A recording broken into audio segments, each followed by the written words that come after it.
नेर येथील शिवाजीनगरमध्ये असलेल्या गार्डनमध्ये घाणीचे राज्य दिसून येत आहे। यामधील अनेकदा साफसफाई ही शिवाजीनगरातील नागरिकांनी वर्गणी करून केली असल्याचेही ठाकरे यांनी सांगितले। शिवाजी कॉलनी ही सर्वात जुनी कॉलनी असून या नगरामध्ये प्राध्यापक, शिक्षक, इंजिनियर, डॉक्टर, वकील असे नामवंत राहतात।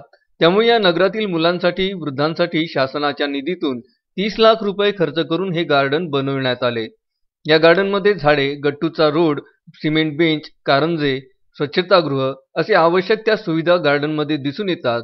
परंतु नगर परिषदेच्या दुर्लक्षामुळे हे गार्डन अस्वच्छतेच्या विळख्यात आहे। त्यामुळे या गार्डनमध्ये गवताचे ढिगारे जागोजागी दिसून येतात।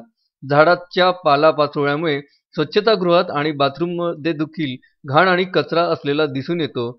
या पालापाचोळ्यामुळे या परिसरात श्वापदही असू शकतात। त्यामुळे या गार्डनमध्ये कोणीही येत नसल्याचे दिसून येते।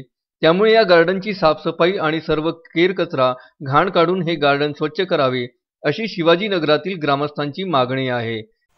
शिवाजीनगरमधील हा जो गार्डन आहे या ठिकाणी नगरपालिकेने लक्ष घालून या ठिकाणी साफसफाई करण्याची, एकदाच नव्हे तर नियमित साफसफाई करण्याची व्यवस्था निर्माण करायला पाहिजे की जेणेकरून या गार्डनचं जे सौंदर्य आहे ते टिकून राहतं।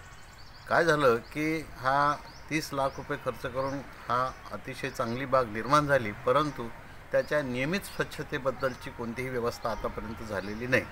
आम्ही अनेक वेळा सार्वजनिक वर्गणीतून या नगरातील लोकांनी वर्गणी करून अनेक वेळा केलेलं आहे, परंतु ही काही कायमस्वरूपी व्यवस्था होऊ शकत नाही। म्हणून यामध्ये नगरपालिकेने तात्काळ लक्ष घालून ही कायमस्वरूपी व्यवस्था निर्माण केली पाहिजे असं मला एक नागरिक म्हणून वाटतं। नवनाथ दरोई, विदर्भ न्यूज, नेर।